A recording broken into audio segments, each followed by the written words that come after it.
The facts are, I can take 100 or an overdose of any quote unquote steroid. I'm not gonna die. Months later, I might have complications. Years later, I might have complications. I may or may not pass away from that because there's surgery you can have, but I can give you too many aspirins and kill you dead, right? I can give you so much alcohol in a matter of hours and kill you dead. Really, what's more dangerous? I can give you so many birth control and kill you dead. All things you can buy over the counter. Yet this is really so bad. Everybody knows the answer, everybody knows the truth, but obviously the people that are taking GH, they don't want to admit deep down inside what's really going on. I can tell you fact, without a doubt, growth hormone, taking growth hormone does make every single tissue in the body grow, including your heart, including your intestines, including your brain. Every single tissue in the body grows.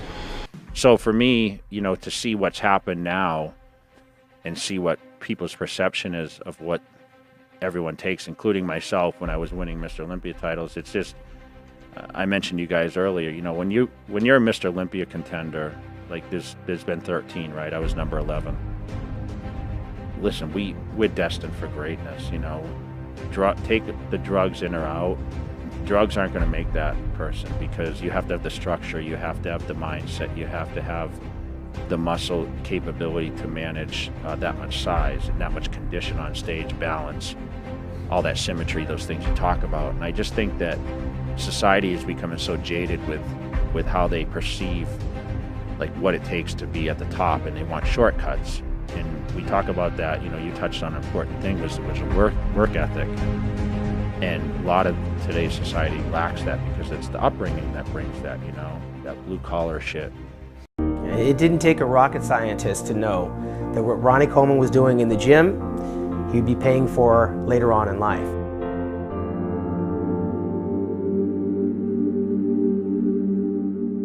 Coming to you live from Ronnie Coleman Recovery Center, giving you an inside look at what I go through on a daily basis on my quest to walk again.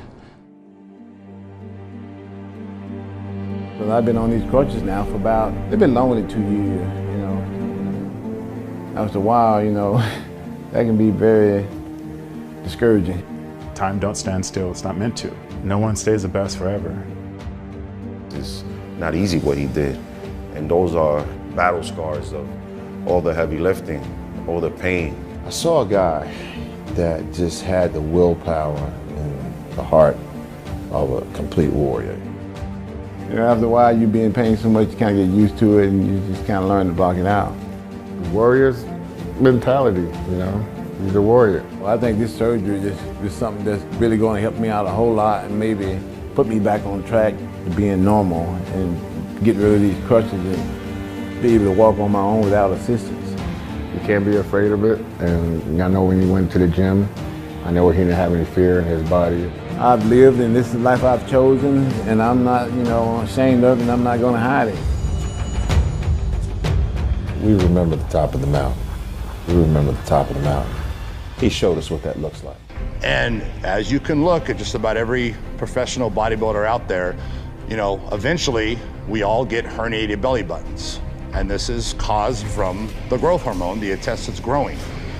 We will get the herniated belly button fixed, sewn up, and more than likely it will bust through again if we continue taking growth hormone and continuing having our intestines grow.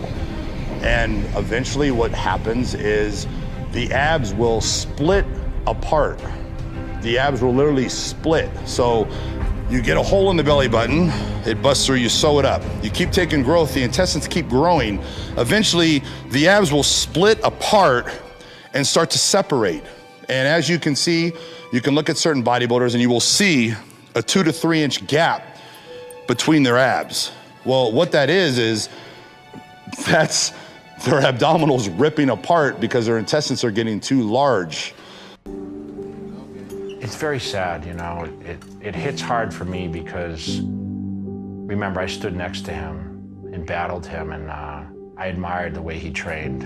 And sometimes I wish I could do that.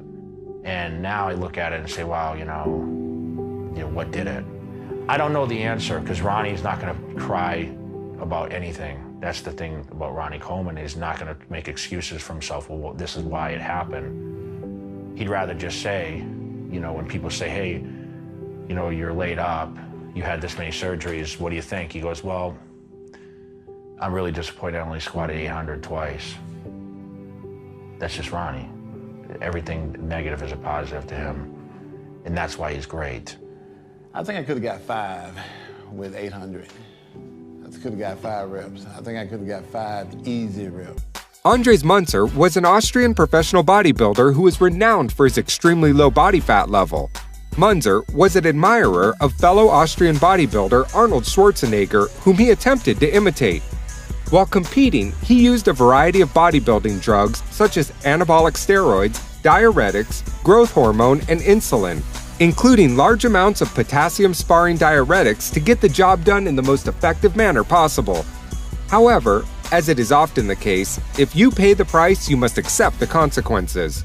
So it was with Andres. After several days of enduring intense stomach pains following his final contest, the 1996 San Jose Invitational, Andres was finally admitted to the hospital in March 1996.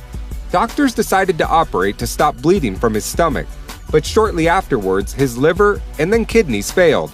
His condition by this point was too severe for a blood transfusion, and he died on the morning of March 14, 1996 at the age of 31. Bodybuilding is about lifting weights. That's what it's about. It's about pumping iron. It's not about injecting, but over the years, it's actually became more about injecting than lifting weights, you know?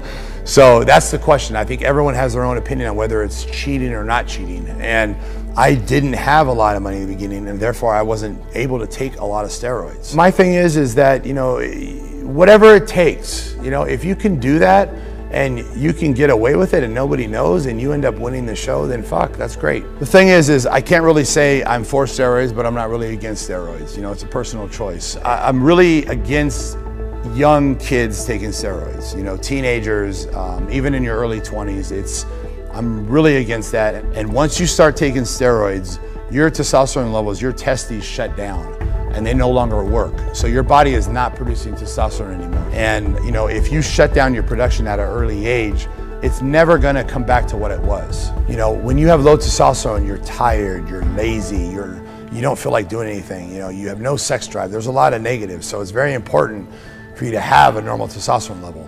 And the problem nowadays is it's almost like young kids join a gym, and when they join the gym, they buy the steroids. At 120 pounds, Rule began training hard 6 days a week until deciding to compete on a professional level 5 years later. Due to this, the pro bodybuilder took a lot of supplements, including insulin and human growth hormone, and became more susceptible to have the famous palumboism gut, or distended stomach. It's like in the old days, it was like we join a gym and we go buy protein powder. You know, that's what we do. Yeah, I just joined a gym, so I need protein powder. Now, it's like I just joined a gym, I need steroids.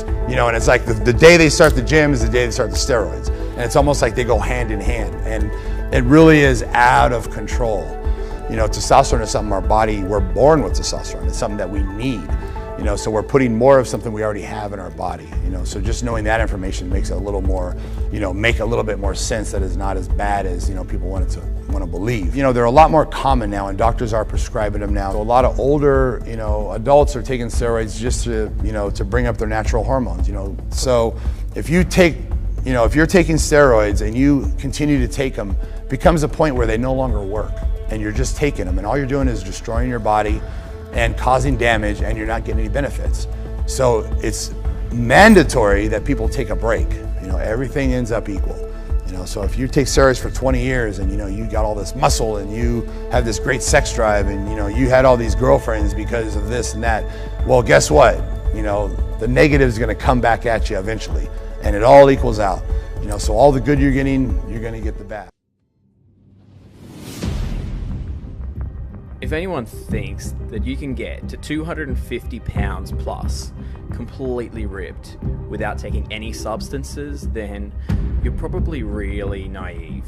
Almost as naive as I was when I started. You just have to look at the statistics, top cycling races, or the fact that 9 out of 10 of the fastest men in history have all tested positive at some stage. There comes a time in every athlete's career where they have to make a choice. You train really hard for a very long time and you get to a high level, then you start to realize the way things are. And the reality is that most of the guys at the top level are using stuff. And if you want to keep up with them, you might have to do it too. Or you can keep competing and be disadvantaged. Or you can quit and do something else. You know, there's guys that take their shirt off and they look awful because they have a huge distended gut that sticks out further than their chest. Again, I'm not talking shit. I'm educating the younger generation so they understand what happens, because when this happens, a lot of times we're not educated and we don't understand, and we just start taking drugs at random to achieve our goals and be the best bodybuilder we can, and before we know it, we fucked ourselves up. So I just want to put this out there to help people so people don't fuck themselves up. At least be aware of what you're doing, and be aware that if you are taking large amounts of growth hormone, you are going to make your stomach grow and make your waist get thicker. And if that's the look you're after, then fucking go for it. Have a ball. Too many thoughts on my mind, I can't sleep at night, so I just keep writing. I don't need no help, I don't need opinions, so don't waste my time then. I just been living